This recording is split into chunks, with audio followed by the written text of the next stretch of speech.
família vascaína, Eduardo Maiolo falando aqui da cidade de Paracambi, no Rio de Janeiro, canal Vascaíno Norte e Sul, para a gente levar um papo, para a gente bater um papo sobre isso aqui, ó.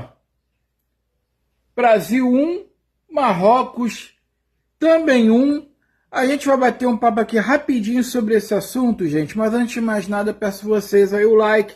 Peço que vocês deixem o joinha para que se inscreva no canal. Ative o sininho de notificações também para vocês saberem quando é que o próximo vídeo vai subir ao ar aí no canal. E também compartilhar esse vídeo para o máximo de pessoas possíveis que vocês puderem compartilhar. Pessoal, deixa eu falar uma coisa para vocês. Eu trabalhei hoje, claro, como qualquer cidadão brasileiro normal, que se preze, né? Eu parei de trabalhar por volta ali de 15 para as 7, por aí, né? Lembrando que hoje eu trabalho perto de casa, eu vou trabalhar a pé, eu volto a pé, se eu quiser, ou de ônibus ou coisa parecida, enfim, né? Aí peguei uma carona com um colega e tal, não sei o que, para assistir o jogo da seleção brasileira. Por quê? Porque eu não tinha mais o que fazer, né, gente? A verdade é essa, não tinha mais o que fazer. Então, Copa do Mundo, a gente vai assistir, né, a seleção brasileira, né? Como tá todo mundo fazendo. Fui para casa da minha sogra lá, encontrei minha esposa, meu cunhado, meu sogro. Começamos a assistir o jogo e coisa e tal. E, cara, eu achei que eu tivesse, sei lá, em outra dimensão, vivendo uma outra realidade. Eu cheguei a pensar o seguinte, cara, ainda cheguei a comentar sobre isso, tá? Eu cheguei a pensar o seguinte: imagina que eu tivesse ficado em coma há 24 anos e voltasse do coma agora, esse ano, em 2026, tá? Lembrando, 24 anos foi a última vez que o Brasil foi campeão mundial, foi pentacampeão do mundo em 2002, né? Então, se eu ficasse em coma aí por volta de 24 anos e voltasse do coma agora e tivesse vendo um jogo da seleção brasileira na Copa do Mundo, eu ia ficar perdido. Porque eu ia perguntar, primeiro eu ia perguntar o seguinte: vem cá, isso aí é o Brasil? É a seleção brasileira que está jogando uma Copa do Mundo? Tá, peraí. A gente está assistindo o jogo aonde? Na Globo, né? Cadê o Galvão Bueno?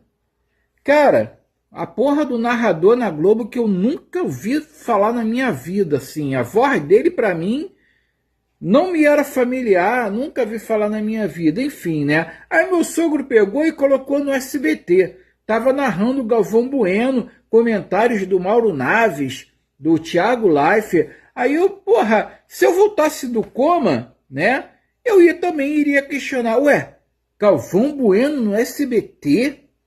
Aonde que o Galvão Bueno foi pro SBT? Onde é que eu tava que eu não sabia que o Galvão Bueno foi pro SBT? Cara, só que é a realidade de hoje, cara. É a nossa realidade que a gente está vivendo, e não é nem pelo fato do Galvão Bueno não estar mais na Globo, não é nem pelo fato do Galvão Bueno estar narrando jogos no SBT, não é nem pelo fato disso, é pelo fato dessa seleção aqui ser uma seleção irreconhecível, cara. Que coisa horrorosa, que coisa horrível. Meu Deus do céu, cara, no primeiro tempo, então, meu pai amado. Olha, cara, hoje em dia, eu vou ser sincero pra vocês, eu tô pouco me fudendo pra seleção brasileira, se vai ganhar, se vai perder, se vai empatar, ou o que vai acontecer. Eu tô pouco me fudendo, eu tô pouco me importando.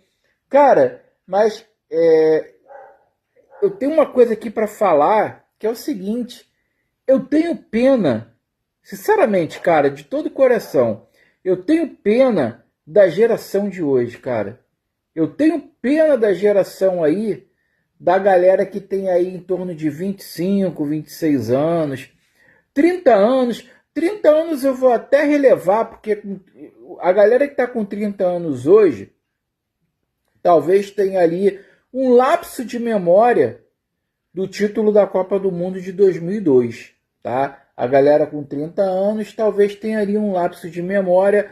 Em 2002 essa galera estava com 6 anos de idade. Então eu tô me baseando por mim, tô me colocando como régua, né? Que com 6 anos, 5 anos eu estava indo para um estádio, ver o Vasco jogar e coisa e tal. Com 6 anos de idade eu já escalava o time do Vasco, eu já tinha mais ou menos uma noção. Eu me lembro da Copa de 82, eu tinha 6 anos, eu me lembro da Copa de 82, daquela seleção lá com o Zico, Toninho Cerezo, Júnior, Éder, vários outros jogadores, Leandro, e tá, a maioria jogador do Urubu, né? Enfim, mas não vem ao caso, Falcão, né? Ídolo do Internacional, depois rei de Roma, lá na Itália, né? Grande cabeça de área, grande volante.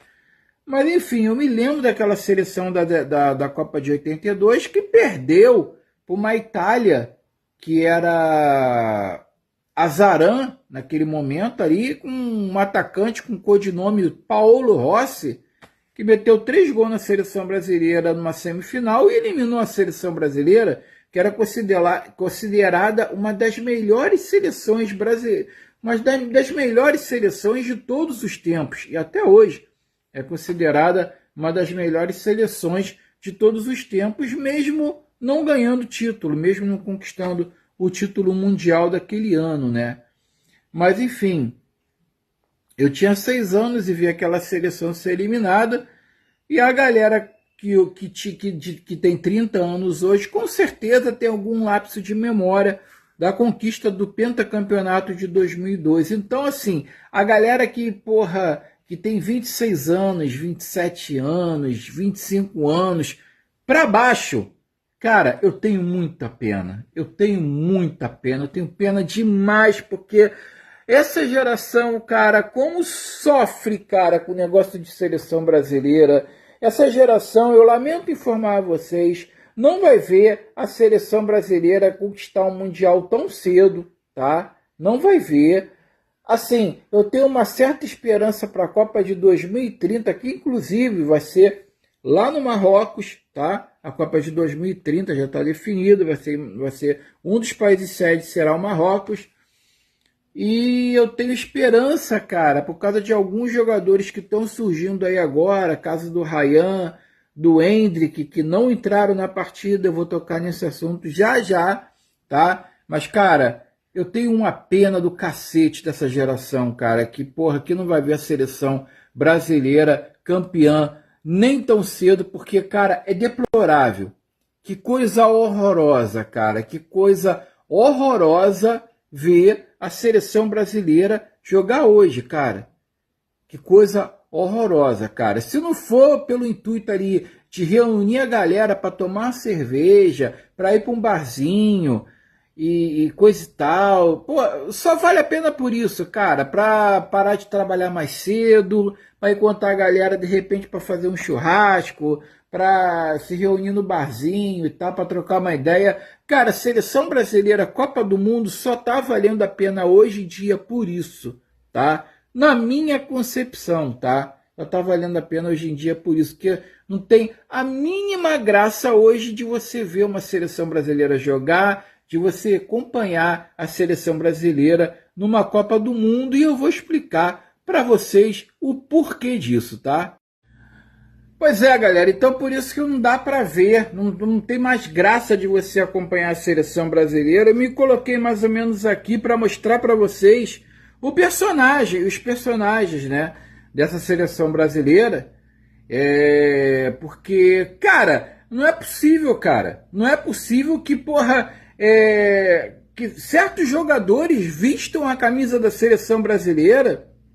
E esse técnico aqui embaixo aí, ó, o tal do Carlos Ancelotti, que é o técnico que mais recebe na Copa do Mundo, cerca de 9,5 milhões de euros por ano, tá? É o técnico que mais recebe, é o técnico que tem o maior salário da Copa do Mundo, é ele, tá? Atrás dele vem um técnico da Inglaterra, que é o tal do Thomas Tuchel, que recebe aí cerca de 5,9 milhões de euros, é quase a metade, é um pouco mais da metade do que o Carlos Ancelotti recebe, tá? Só para vocês terem uma ideia, o Didier Deschamps, da França, que é candidata ao título, tá? A França, que é candidata ao título, o Didier Deschamps está recebendo em torno de 3,9 milhões de euros, ou seja, tá? Quase 3 vezes menos do que o Carlos Ancelotti recebe na seleção brasileira. E um técnico italiano, um técnico estrangeiro,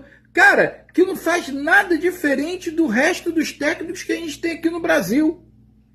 Hoje o Carlos Ancelotti me lembrou o Renato Gaúcho no Vasco, cara. Eu como vascaíno, eu posso bater no peito, tá? E dizer com experiência própria, tá? De que, cara, o cara não fez nada demais hoje e nada do que se esperava do torcedor, tá? E mais uma vez eu repito, eu tô pouco me fudendo para a seleção brasileira hoje, porque eu não vejo mais graça, primeiro, porque a CBF é uma máfia do caralho.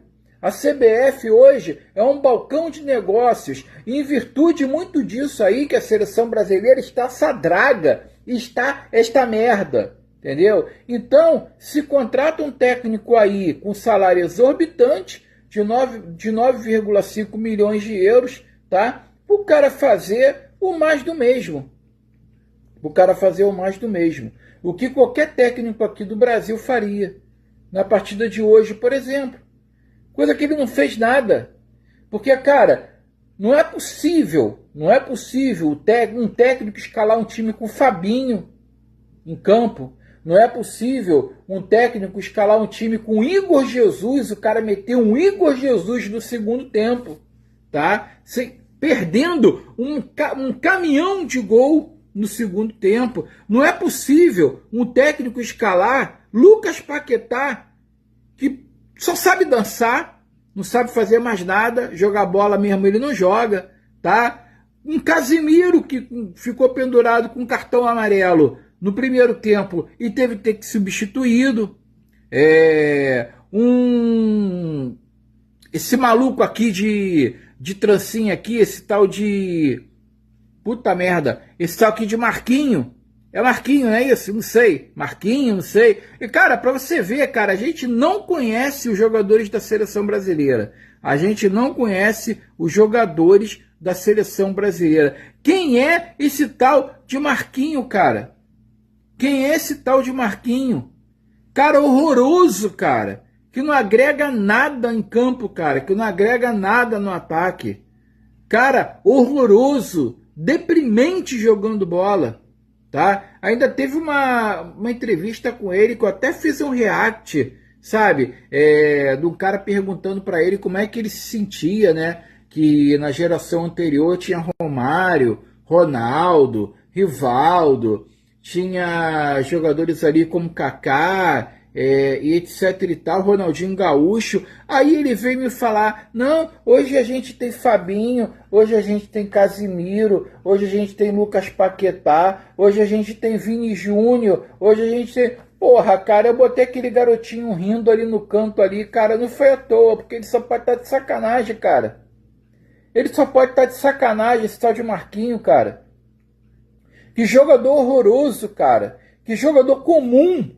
Jogador comum, cara. Isso é um jogador comum, esse tal de Marquinho aqui. Jogador comum, tá? Aí, para fechar o pacote, né, o bobo da corte aqui embaixo, o Neymar, animador de vestiário, porque ele não tem condições de jogar bola. Ele tá fudido, cara. Ele tá com uma contusão, ele tá com edema de grau 2 na panturrilha, ele não tem condições de jogar bola, não jogou contra o Marrocos, não vai jogar contra o Haiti, e Deus sabe se ele vai jogar o terceiro jogo da fase de grupos da seleção brasileira, contra a Escócia. Deus sabe, e se o Brasil passar de fase, se o Brasil conseguir ir para as oitavas de final, né, talvez ele jogue, que no momento aí, esse cara aí é um animador de vestiário. Esse cara aqui, ó, tal de Neymar Júnior, tá? Ele não passa aí do animador de vestiário para incentivar o grupo, para estar ali dentro ali, viajou com a delegação, ficou no banco de reservas, né? Ali a paisana, de tênis e o caralho a quatro, mas não ia jogar. Como não vai jogar contra o Haiti? Então, cara, foi pra Copa pra quê, cara? Pra passear, cara, nos Estados Unidos. Foi pra Copa pra passear. Entendeu? Então, cara, muita coisa errada, cara. Muita coisa errada. Aí você tem que aturar Marquinhos, você tem que aturar Casimiro, você tem que aturar o Paquetá aqui, né? Aí tu vê, aí, assim, sem ser clubista, tá, cara? O único que eu vi alguma coisa ali e que meteu o gol de empate de hoje foi Vinícius Júnior. É um cara que se entregou, é um cara que batalhou, foi um cara que, porra, que perdia a bola e voltava para tentar recuperar. Errava como a maioria do time errou, tá? Em saída de bola, em troca de passes. Que a saída de bola da seleção brasileira hoje, deprimente. A defesa do Brasil é horrorosa. A defesa do Brasil com esse Ibañez, com esse Alexandro, é uma defesa horrorosa. Horrorosa. Aí me vem o Carlo Ancelotti, ainda me coloca Danilo ainda no segundo tempo, que não fez rigorosamente porra nenhuma, cara. Danilo do Botafogo que não fez rigorosamente porra nenhuma na partida. Sabe? Não acrescentou em nada, tá?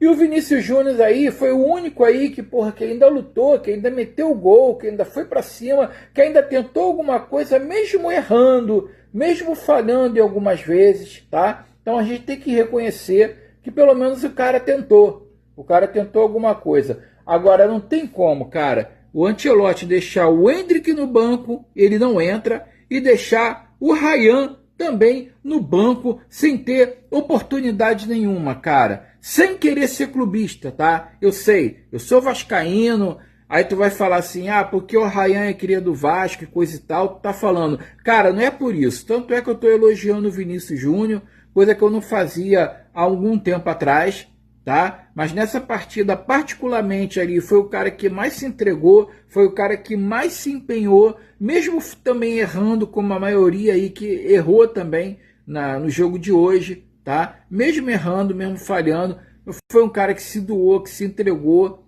tá? Que fez alguma coisa, diferente do resto. Agora, porra, o Ancelotti colocar Danilo, colocar Igor, como é que é o nome do cara? Meu Deus do céu, cara. Igor Jesus, ou Igor, sei lá, Thiago Igor, o cacete A4 que for, sabe? Eu nem sei o nome dos jogadores da seleção, para você ver, cara, que momento e que fase que a gente tá vivendo, cara, de seleção brasileira, que a gente não conhece nem os jogadores direito da seleção brasileira, cara. A gente nem conhece o nome dos caras direito, entendeu?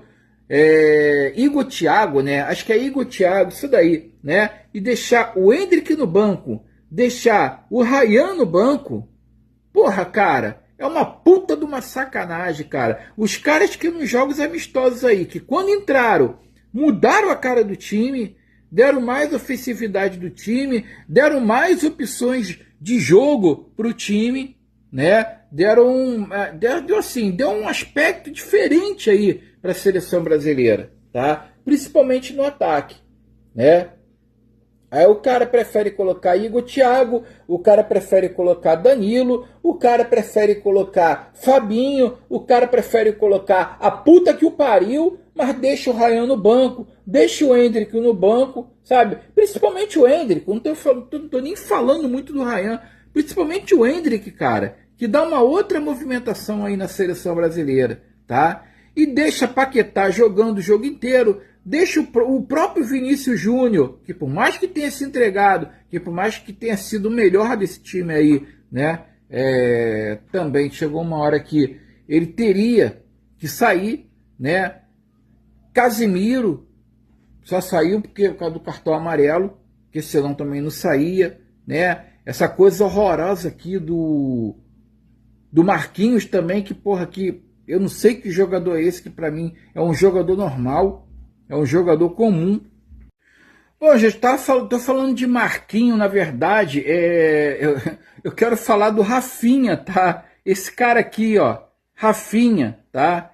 O Marquinho também, tá? O Marquinho também, que a gente não sabe o que ele faz na seleção brasileira, né? Mas também o Rafinha aqui, cara, esse cara aqui, que eu fiz até um react aí de um vídeo dele falando que a seleção hoje tem Vini Júnior, hoje a seleção tem Neymar, hoje a seleção tem Paquetá, hoje a seleção tem não sei quem, hoje a seleção tem o Casemiro, tem o Bruno Guimarães, tem a Ponte que partiu, tem o Raio que o parta, e eu botei aquele garoto rindo no cantinho da tela, né, para gargalhar aqui do Rafinha, falando que a seleção brasileira hoje tem esses jogadores que ele citou, né? Então, cara, porra, assim como esses jogadores que ele citou, o Rafinha é mais um jogador, cara, que é um jogador comum.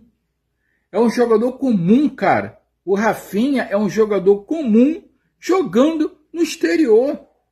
Assim como o Fabinho, assim como o Marquinhos, assim o Paquetá agora voltando para o Urubu, está no Brasil, mas até outro dia estava lá na Europa também jogando na Europa. São jogadores comuns, cara, que estão jogando na Europa e que não rendem nada na seleção brasileira, não fazem nada na seleção brasileira. É triste, é depressivo ver a seleção brasileira em campo, cara, hoje em dia. É depressivo, é desanimador, tá? Então, quando o Ancelotti vê esse time horroroso dentro de campo, esse time horrível dentro de campo, e ele não coloca o Endrick em campo para jogar, ele não coloca o Ryan em campo para jogar, a gente percebe o seguinte: a CBF virou um balcão de negócios.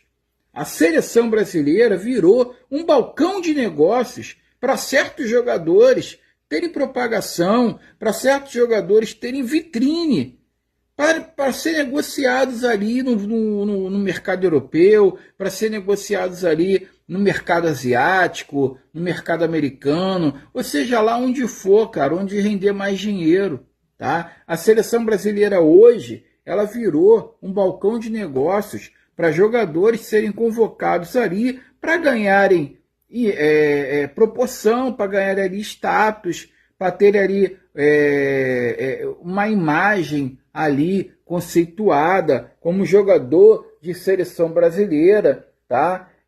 Para poder serem negociados no futuro para outros clubes da Europa. É isso que virou a seleção brasileira. A seleção brasileira hoje virou um balcão de negócios. Apenas isso. Então por isso eu falo para vocês, cara, não dá tesão, não dá vontade, não dá ânimo de acompanhar a seleção brasileira. Não dá gosto de acompanhar a seleção brasileira, porque a CBF é uma entidade hoje corrupta. A CBF é uma entidade corrupta.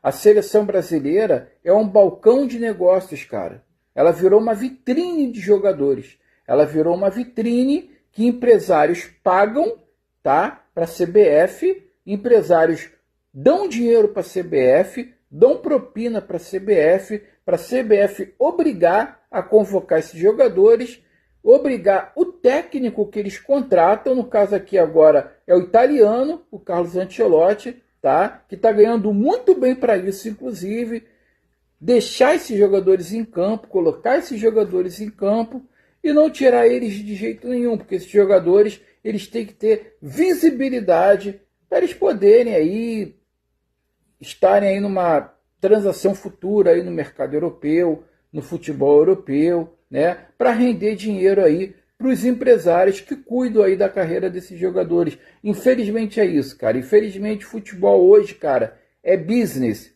dinheiro, negócio. Futebol hoje é quem dá mais. Futebol hoje é quem paga mais. Infelizmente é isso, tá? Neymar é um caso desse, tá? O Neymar foi convocado por quê? Oposição dos patrocinadores, tá? Porque a imagem do Neymar gera muito dinheiro. A imagem do Neymar rende muito dinheiro para os patrocinadores, para a televisão, para a mídia. A imagem do Neymar gera muito dinheiro hoje para todo mundo. Então, cara, o clamor público para o Neymar ser convocado foi enorme, mesmo que ele não esteja com as mínimas condições de jogar futebol pela seleção brasileira. Então, por isso que eu falo para vocês, amigos, na boa, seleção brasileira já foi, cara. E pode aguardar aí por muitos e muitos anos, muitas e muitas Copas aí, a seleção brasileira conquistar um título mundial. Quem sabe em 2030 a gente tem uma esperança, né? Com o Endrick, com o Ryan, que são jogadores que entram em campo com vontade de jogar bola, com vontade de mostrar alguma coisa, com gana, sabe? Com gosto aí pelo futebol, com vontade de se entregar de verdade, tá? Então, 2030 talvez a gente tenha uma esperança. A gente comece a ter uma esperança em 2030. Mas, ó, essa geração vai esperar muito para ver a seleção brasileira campeã mundial algum dia. Segue, curte, compartilha, tamo junto. Eu fui.